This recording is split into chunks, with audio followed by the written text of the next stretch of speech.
사랑하는 여러분, 한 주 동안 잘 지내셨습니까? 드디어 내일부터 이제 사회적 거리두기 2단계에서 이제 좀 완화가 돼가지고 건물의 20%까지 이렇게 참석하여서 예배 드릴 수 있습니다. 참 예배가 그렇게 드리기 힘든지를 우리가 미처 알지 못했습니다. 늘 우리에게 있었던 자유가 늘 있는 줄만 알았습니다. 이제서야 주님께서 원하시야 또 이제서야 모든 것이 주님의 손 안에 있음을 우리가 깨닫게 됩니다. 언제나 내게 있는 것이 전부인 양 생각했는데 모든 것이 하나님께서 주실 때만이 가능하고 하나님께서 허락하실 때만이 가능한 것임을 이제서야 깨닫게 됩니다.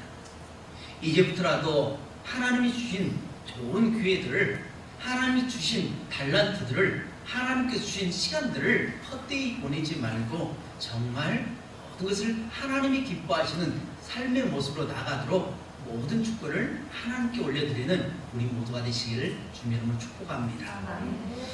오늘 저와 여러분에게 주시는 하나님의 말씀은 마태복음 8장 1절에서 4절의 말씀으로 주님의 축복을 인정하라 라는 제목으로 하나님의 말씀을 전하도록 하겠습니다. 2019년 7월 10일자 독서 마당이라는 곳에서 하나님의 주권을 인정하라는 글에서 발췌한 내용인데 특별히 거기에서 예화로 든 내용들을 일부 발췌한 내용입니다. 전쟁 중에서도 상황은 링컨에게 매우 힘들게 돌아갔습니다. 수만 명의 사상자, 조국의 분열, 사방의 비난, 소속 당 내부의 배신, 아들의 죽음 등으로 극심한 압박감에 시달려야 했습니다.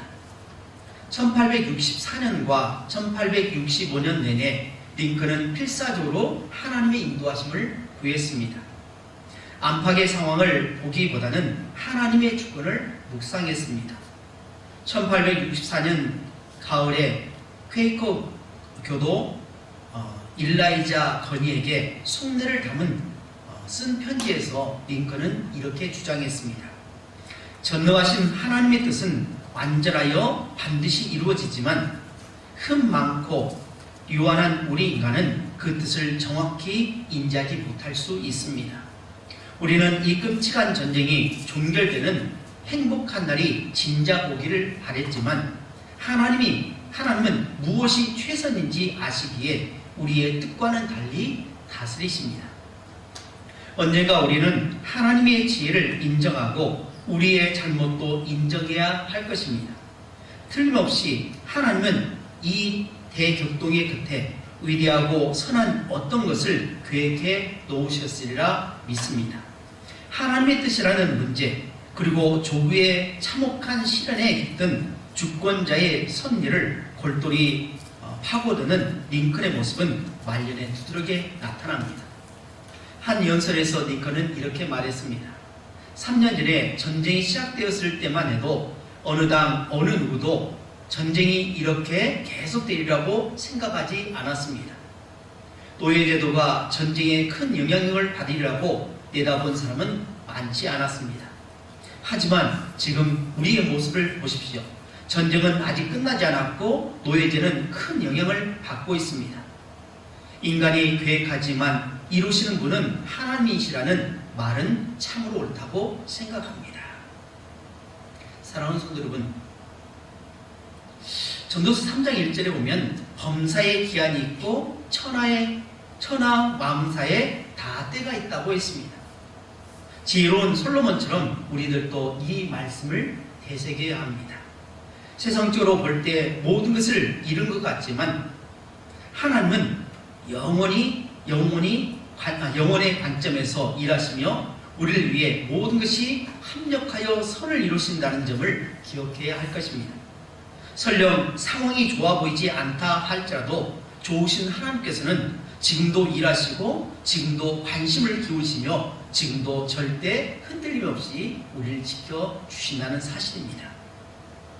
오늘 본문은 지난 1월 3일 주일에 여러분과 살펴보았던 마태복음 8장 5절에서 13절에 백부장의 겸손한 믿음의 바로 앞부분에 등장하는 내용입니다. 지난번에는 겸손한 믿음을 살펴보았다면 오늘은 겸손히 주님의 주권을 인정하라라는 제목을 가지고 은혜를 나누기를 원합니다. 잠언 16장 3절에 보면 너의 일을 여호와께 맡겨라. 그리하면 너의 계획이 성공할 것이다 라고 말씀하고 있습니다. 우리의 일을 맡기라고 말씀합니다. 나의 일을 맡겨야 됩니다. 나의 계획을 맡겨야 되고 내 생각을 맡겨야 되고 나의 모든 것을 맡겨야 됩니다. 근데 우리는 참 안타까운 것은 맡긴다고 하면서도 여전히 맡기지 못하는 경우가 있습니다. 오늘 나병 환자는 그의 병은 불치병입니다. 결코 고칠 수 없는 병입니다. 고치고자 원하지만 고침받기를 원하지만 그러나 그것은 쉽게 고쳐질 수 있는 그러한 병이 아니라는 겁니다. 그런데 온몸에 나병 들린 한 사람이 예수님을 보고 예수님께 나와 엎드려서 주여 원하시면 내가 깨끗하게 될 수 있습니다 라고 고백을 했다는 것입니다. 그것은 그의 믿음에 근거한 간구였습니다.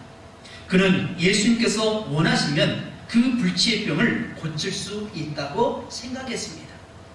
분명 그의 믿음은 예수님께서 이미 다른 데서 행하신 일의 소식을 들은 데서 생겼을 것입니다.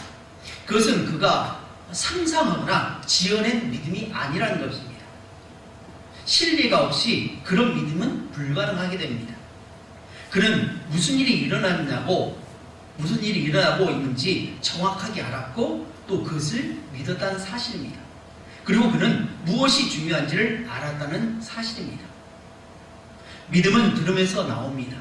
로마서 10장 17절을 보면 그러므로 믿음은 들음에서 나며 들음은 그리스도의 말씀으로 말미암느니라. 바로 믿음은 그냥 생긴 것이 아닙니다. 들었다는 것입니다.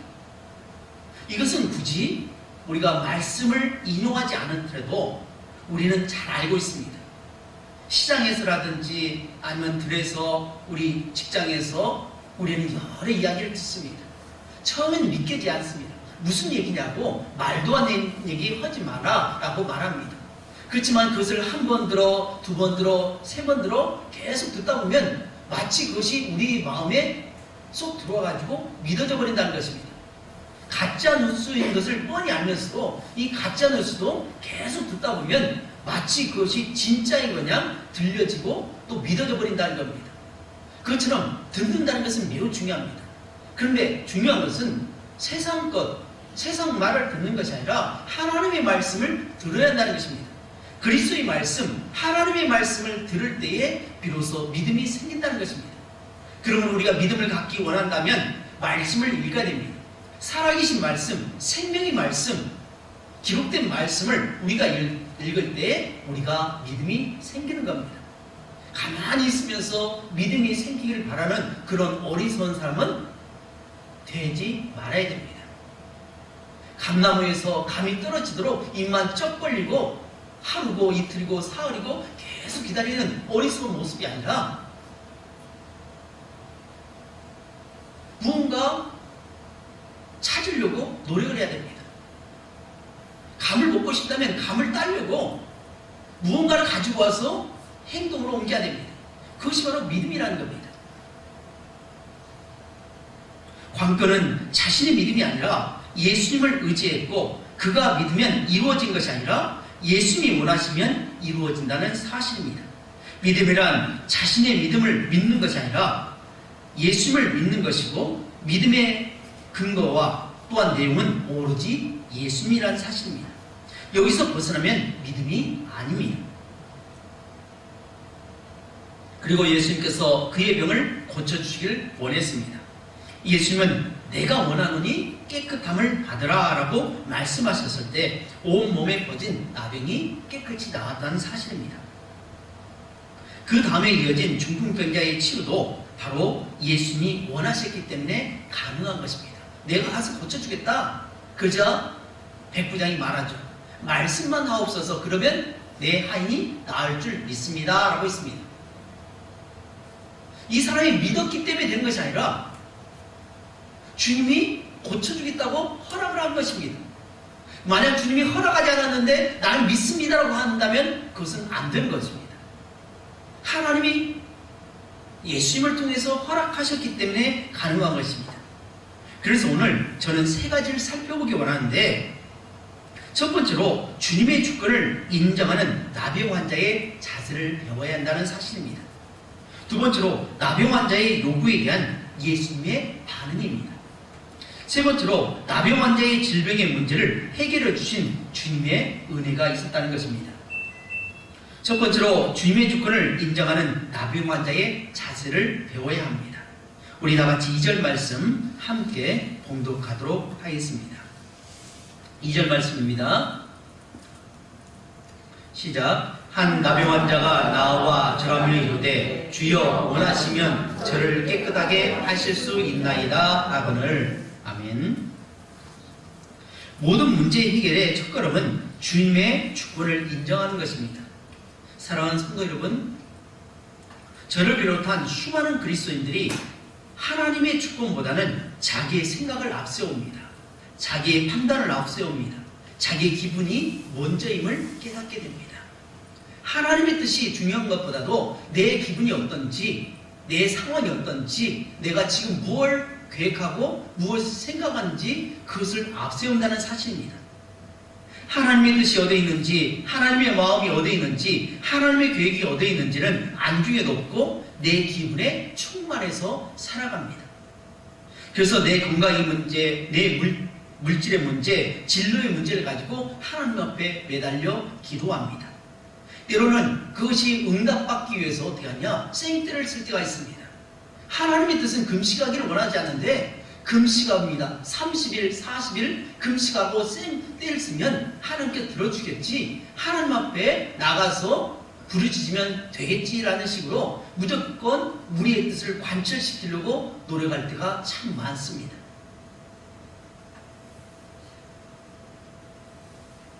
믿음은 어디서 있느냐 하면 하나님의 주권을 인정한 데서부터 있습니다. 산상수훈의 내용의 요지는 바로 하나님의 뜻입니다.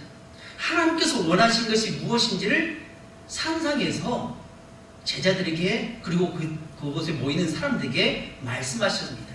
심령이 가는 자는 복이 있나니 라고 하면서 마태복음 5장부터 7장까지 산상수훈의 말씀을 하셨습니다. 그러면서 율법에는 이렇게 하는데 하나님은 어떻게 하신다라고 말씀합니다. 하나님께서 모세를 통해서 율법을 이스라엘 백성들에게 허락하셨습니다. 그리고 그들로 하여금 어떻게 살아라 하면서 여러 가지 법에 대해서 말씀하십니다.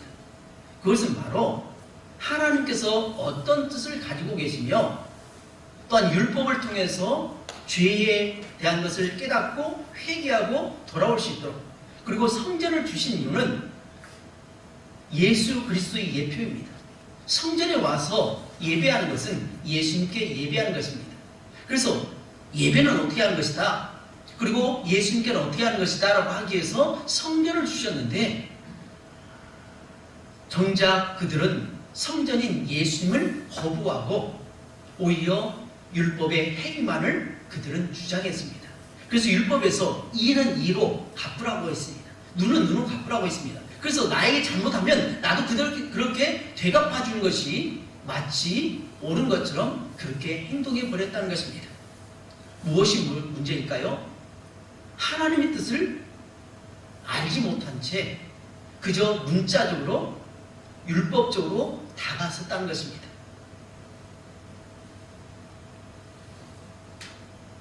나병 환자는 주여 원하시면 내가 깨끗하게 하실 수 있습니다 라고 고백했습니다. 질병의 치유가 나병 환자의 요구가 아니라 주님의 주권적인 선택입니다. 주님께서 고쳐주실 수도 있고 고쳐주지 않을 수도 있습니다. 중요한 것은 주님이 원하셨다는 겁니다. 내가 원하노니 깨끗함을 받으라 라고 선포하시자 그의 병이 나았다는 사실입니다. 사랑하는 성도 여러분, 2021년 한 해 동안 겸손히 주님을 섬길 때에 주님의 주권을 인정하시기를 주님의 이름으로 축복합니다. 주님이 우리의 주인이십니다. 우리의 삶의 목표입니다. 올 한 해 내 소원을 이루는 것이 아니라 주님의 소원, 주님의 말씀을 듣고 주님이 원하시는 삶을 살아가시기를 주님의 이름으로 축복합니다. 주님이 주인이시고 주님은 우리를 통해서 일하십니다. 창세기에 보면 요셉이라는 사람이 등장합니다. 그는 하루아침에 이상한 꿈을 꿨습니다. 희한한 꿈을 꿨습니다. 휘황찬란한 꿈을 꿨습니다. 그리고 그는 그 꿈이 이루어지기를 바라며 믿음으로 살아갔습니다. 그렇다면 하나님은 요셉의 꿈을 이루려고 그에게 꿈을 주셨나? 아니란 겁니다. 우리는 가끔 착각합니다. 꿈을 꾸어라, 비전을 품어라, 그러면 하나님께서 이루어질 것이다 라고 생각하는데 그것이 아니라는 겁니다.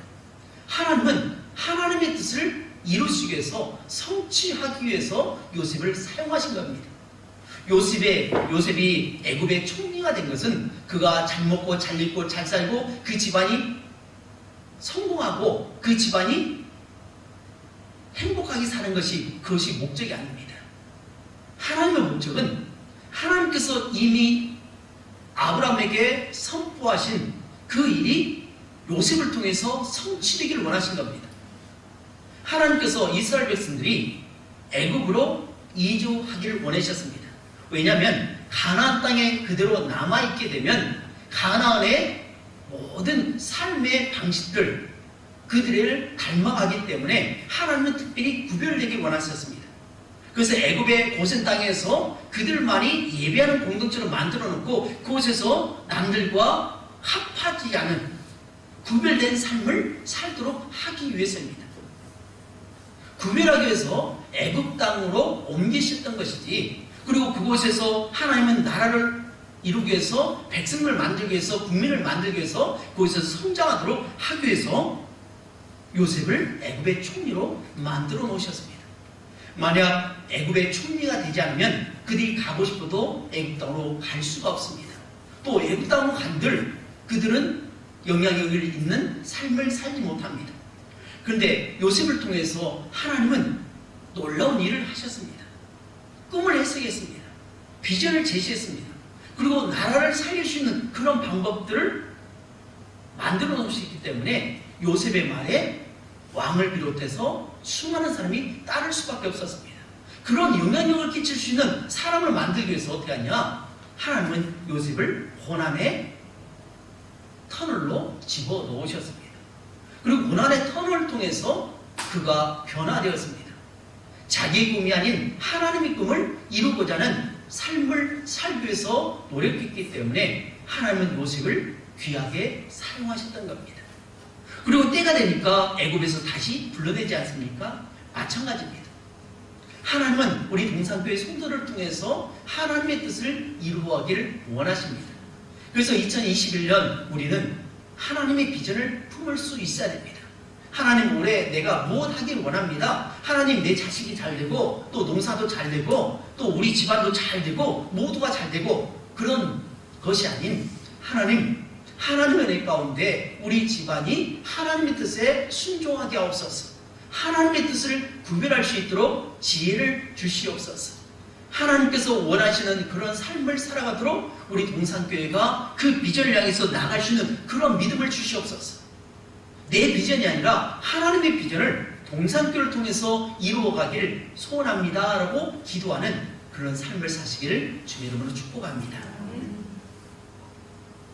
두 번째로는 나병 환자의 요구에 대한 예수님의 반응이라는 겁니다. 오늘 본문 3절에 내가 원하노니 깨끗함을 받으라 하시니 즉시 그 나병이 깨끗하여진지라 라고 말씀하고 있습니다. 주님의 뜻이 중요합니다. 그 마음을 잘 알아야 됩니다. 우리가 잘 알고 있는 말씀인 마태복음 6장 33절에 이렇게 말씀하셨는데 그런즉 너희는 먼저 그의 나라와 그의 의를 구하라. 그리하면 이 모든 것을 너희에게 더하시리라. 이것을 그냥 암기하라고, 그리고 이 암기한 것을 통해서 너희의 지혜로움을 나타내라고 한 것이 아닙니다. 암기하라는 것은 마음의 색이라는 겁니다. 그 말씀대로 살라는 것입니다. 먼저 그의 나라와 그의 의를 구하라고 말씀합니다. 먼저 우리가 하나님 나라와 하나님의 의를 구해야 됩니다. 그래서 우리가 기도할 때에 내 계획 그리고 내가 성취하고자 하는 그 소원을 먼저 알는 것이 아닙니다. 먼저 하나님의 나라와 하나님의 일을 구하는 삶을 살아야 됩니다. 하나님 동산교회를 통해서 하나님의 뜻이 이루어지도록 도와주시옵소서. 동산교회가 하나님께서 원하시는 그 일을 할 수 있도록 저희에게 비전을 주시옵소서. 하나님이 물질을 주시되 건강을 주시되 또한 비전을 주시되 그것을 우리만을 위한 것이 아니라 우리를 통해서 하나님의 뜻이 이루어지도록 도와주시옵소서라고 먼저 하나님 나라와 하나님의 의를 구하는 삶을 살아야 됩니다. 그러면 이 모든 것을 너희에게 더하시리라. 하나님의 뜻을 구하면, 하나님의 비전을 구하면, 하나님이 원하시는 그 방법대로 나아가고 구하게 되면 자연스럽게 다른 것은 부수적으로 따라오게 되는 것입니다. 마치 고구마 등불에 고구마 줄기를 잡아당기면 어떻게 합니까? 그동안 탐스럽게 맺어졌던 그 고구마들이 쏙쏙쏙 따라 나오게 될 것입니다. 중요한 것은 잡고 나와야 됩니다. 줄기를 잡고 그러면 줄기에 딸려있는 고구마 덩굴은 자연스럽게 나오게 되는 것입니다. 하나님의 뜻이 무엇인지를 먼저 알아야 됩니다. 주님은 나병 환자가 주님의 축복을 인정하고 주님께 요구했습니다. 그자 그것이 하나님의 뜻에, 예수님의 뜻에 합당했던 것입니다. 그래서 주님은 반응한 것입니다. 내가 원하노니 깨끗함을 받으라 허락하셨다는 겁니다.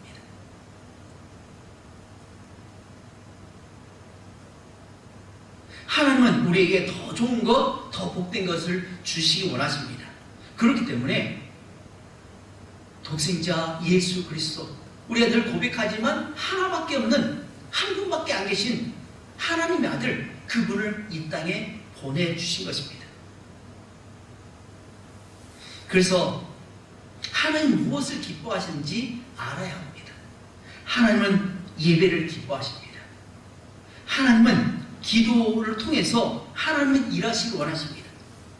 또 전도를 기뻐하십니다. 왜냐하면 생명 살리는 일이기 때문에. 하나님이 이 땅에 오신 이유가 바로 무엇입니까? 생명 살리기 위해서 그렇습니다. 죄로 말미암아 모든 인간이 죽어갑니다. 죄의 삭은 사망입니다. 사망으로 말미암아 죽어가는 인류를 원하게 해서 하나님이 직접 이 땅에 오셨던 것입니다. 그렇기 때문에 전도가 매우 기뻐하시는 것입니다. 전도는 의무가 아닙니다. 전도는 권리입니다. 왜냐하면 잃어버렸던 내 백성을 찾는 겁니다. 내 친척을 찾는 것입니다. 찾고자 하는 것은 우리의 권리라는 겁니다. 의무가 아닙니다. 근데 이것을 의무로 받아들일 때가 많습니다. 그러니까 억지로 합니다. 아닙니다. 내 가족 살려내는 거, 내 가족 구원해내는 거, 내 이웃을 구원해내는 거 우리 권리지 않습니까? 내 가족을 당연히 살려내야죠. 이것은 내 특권입니다. 그런데 이것을 마치 의무인 거냐, 가족을 살려야 되고 이웃을 살려야 되고 그런 것이 마치 의무인 것처럼 잘못된 인식을 가지고 있기 때문에 우리가 그것을 힘들어하는 것입니다. 예배도 특권입니다. 아무나 올 수 없습니다. 이 자리는 예수 그리스도를 구주로 영접한 자, 주는 그리스도시요 살아계신 하나님의 아들이라고 고백했던 베드로 고백처럼, 마태복음 16장 16절처럼 고백했을 때 예수님께서 뭐라고 말씀하십니까? 바요나 시몬아, 지금 네가 말하고 있는 것이 네 입으로 하는 것이 아니라 성령께서 너에게 그렇게 하셨다라고 말씀합니다. 성령께서 베드로에게 그 마음을 주셨기 때문에 그 고백을 한 것입니다. 만약 성령께서 허락하지 않았다면 그런 고백을 할 수가 없습니다. 먼저 그의 나라와 그 의를 구해야 됩니다. 하나님께서 기뻐하신 일을 먼저 하시기를 주님 이름으로 축복합니다. 세 번째로는 나병 환자의 질병의 문제를 해결해 주신 주님의 은혜가 있었다는 겁니다. 우리 3절 말씀 다 같이 함께 읽도록 하겠습니다. 시작. 예수께서 손을 내밀어 그에게 대시며 이르시되 내가 원하노니 깨끗함을 받으라 하시니 즉시 그의 나병이 깨끗하여 진지라. 아멘. 예수님께서 원하셨기에 그에게 손을 내밀어 주신 것입니다. 이로 인해 그의 나병이 깨끗하게 나았습니다. 주님이 원하시니 모든 문제가 해결받게 된 것입니다. 우리 인생의 모든 문제의 해결책은 주님께 달려 있습니다. 우리 인생의 가장 중요한 죽음의 문제를 해결해 주시기 위해서 하나님이 하늘 보좌를 버리시고 이 낮고 낮은 이 땅에 오신 것입니다. 수많은 사람들이 세계 전국에 있는 세계에 있는 사람들이 성탄절을 매우 기뻐하고 크리스마스를 축제를 벌입니다. 그런데 그 축제를 벌이는 이유를 잘 모릅니다. 그저 즐기고 마시고 그 춤추며 지내는 것이 사람들의 마음인데 왜 오시는지를 알아야 한다는 거죠. 하나님께서 왜 이 땅에 오신지를 알아야 되는데 그 오신 사실에 대해서 왜 오신 사실은 알지 못한 채 그냥 성탄절 4대 성인 중에 한 사람이 태어났다고 그렇게 잔치를 벌이고 있습니다. 술판을 벌이고 있습니다. 아닙니다. 하나님은 인류를 구원하시기를 원하십니다. 저와 여러분을 구원하시기를 원하십니다. 그래서 이 땅에 오신 것입니다. 성탄절의 소중함은 바로 여기에 있습니다. 인류를 향한 하나님의 뜻이 성취된 것입니다. 창세기에 죄를 지은 인간이 멸망을 당했을 때 창세기 3장 15절에는 마귀에게 선포하죠. 여자의 손이 너의 머리를 깨뜨릴 것이다 라고 말씀합니다.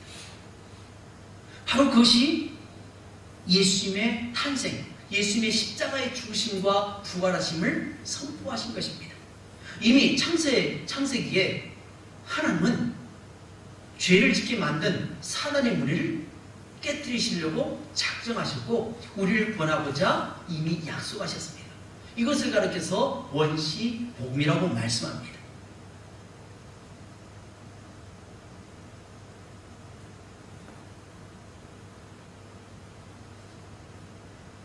우리가 하나님께 기도하고 원할 때에 하나님은 우리의 기도에 응답하십니다. 마태복음 7장 7절에 구하라 그리하면 너에게 주실 것이요 찾으라 그리하면 찾을 것이요 문을 두드리라 그리하면 열릴 것이니 라고 말씀합니다. 그러면 우리의 할 일은 무엇입니까? 우리는 기도하는 겁니다. 우리는 구하는 것입니다. 찾는 것입니다. 문을 두드려야 합니다. 이것은 우리의 행동이 따라야 됩니다. 행함이 없는 믿음은 죽은 믿음이라고 했습니다. 그래서 구하고 찾고 두드린 것은 우리의 행동이 따라가야 됩니다. 이것은 우리 할 일입니다. 그래서 하늘은 스스로 돕는 자를 돕는다고 우리가 속담에 알고 있는데 가만히 있고 그냥 기도만 하고 있으면 다 되는 것이냐? 아닙니다. 스스로 노력하는 사람에게 하나님은 응답하십니다. 사랑하는 성도 여러분, 여러분 지금 무엇을 소원하고 무엇을 바라보고 있습니까? 여러분은 어떤 문제를 가지고 염려하고 근심하고 있습니까? 나병 환자처럼 도저히 해결을 받지 못할 그런 문제에 봉착해 있는 분이 있습니까? 당시에 많은 나병 환자들이 격리되어서 살았습니다. 사람다운 인생을 살지를 못했습니다. 나병이라는 천벌, 하늘에서 내리는 그 형벌을 받고 나서 절망 가운데 빠져 있었습니다. 근데 놀라운 것은 오늘 본문에 한 나병 환자가 예수님께 나왔다는 사실입니다. 그리고 주님이 원하시면 내가 깨끗하게 될 수 있습니다 라고 하는 그가 들었던 믿음들을 고백하고 있습니다. 그럴 때 주님은 반응하십니다. 내가 원하노니 깨끗함을 받으라 라고 말씀하시자 즉각적으로 즉시 깨끗함을 받게 되었다는 것입니다. 이제 그는 사람다운 삶을 살게 된 것입니다. 예배 자리에 나갈 수 있게 된 것입니다. 그가 깨끗함을 받자 그는 온전한 삶을 살 수 있게 되었습니다. 수고하고 무거운 짐자들아 다 내게 오라. 내가 너희를 쉬게 하리라. 수고하고 무거운 짐자들아 다 내게 오라라고 이미 예수님께서 선포하셨습니다. 허락하셨습니다. 도장을 꽝 찍어 놓았습니다. 누구든지 오라고 했습니다. 구별 없이 오라고 했습니다. 남녀노소 할 것 없이 누구든지 힘든 자 어떤 사람이든 누구든지 오라고 허락하시고 문을 활짝 열어놓으셨습니다. 그러자 수고하고 무거운 짐자들이 다 주님 앞에 나와야 됩니다. 말씀을 들었다면 나와야죠. 하나님께서 기회를 주셨다면 나아가야 됩니다. 하나님께서 이미 허락하신 사실에 대해서 우리가 알았다면 우리는 행동으로 옮겨야 하는 것입니다. 주님의 음성에 귀를 기울이고 주님의 손을 붙잡아야 합니다. 믿음의 행동을 보여드려야 됩니다. 그럴 때 모든 문제가 해결은 받습니다. 많은 문제를 안고 있는 우리들입니다. 우리 장로님 기도하셨듯이 우리 성도들 가운데도 질병의 고통 가운데 신음한 분이 있습니다. 본인뿐만 아니라 가족이 힘들어하는 분이 있습니다. 이런 문제를 가지고 어떻게 할까요? 기도해야 됩니다. 간구해야 됩니다. 하나님의 뜻을 구해야 됩니다. 문제를 만난 나병 환자가 주님 앞에 나와서 주님이 원하시면이라고 하는 고백을 합니다. 우리도 기도할 때 주님이 원하시면 하나님 이 문제를 해결해 주십시오. 주님이 뜻하시면 이 문제를 해결해 주십시오라고 하나님께 모든 주권을 맡겨드려야 됩니다. 내 소원이 중요한 것이 아닙니다. 내 소원 위에 먼저 하나님의 허락하심이 있어야 됩니다. 하나님은 우리 동산교회를 통해서 허락하신 것이 분명히 있습니다. 그 뜻이 무엇인지를 우리는 간구해야 됩니다. 우리의 소원이 아니라 주님의 소원, 내 뜻이 아니라 주님의 뜻이 먼저 관철되어야 합니다. 바르긴요 2021년도 주님을 겸손히 섬기고자 하는 사랑하는 성도 여러분, 먼저 주님의 주권을 인정해드리는 2021년 한 해가 되길 주님 여러분 축원합니다. 주님의 주권, 주님이 주인이시라는 것을 우리가 인정하고 나가고 주인이신 주님께 모든 것을 내어 맡길 수 있는 그런 한 해가 되시기를 주님의 이름으로 축복합니다. 기도하겠습니다.